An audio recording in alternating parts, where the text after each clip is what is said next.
கிச்சனில் evening snacks வந்து வெந்தயக்கீரை பக்கோடா போடுறாங்க எப்படின்னு பார்க்கலாம் வாங்க. என்னென்னன்றதுக்கு வெந்தயக்கீரைங்க, ஆனியனு, 2 பூண்டு தட்டி இருக்கிறேங்க, இஞ்சி தட்டி வச்சுருக்கிறேன், சில்லி, க்ரீன் சில்லி, கருவேப்பிலை வச்சுருக்கிறேங்க, அரிசி மாவு, கடலை மாவு, உப்பு, மிளகாத்தூள், பெருங்காயங்க, தண்ணிங்க. இதுக்கு தேவையான பொருட்கள்.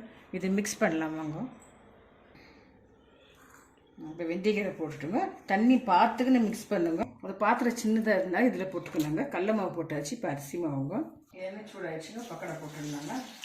வெந்தயக்கீரை போண்டாங்க, ரொம்ப நல்லா இருக்கும் நீங்கள் சாப்பிட்டு. பக்கோடா, வெந்தயக்கீரை பக்கோடா ரெடி ஆகிடுச்சுங்க.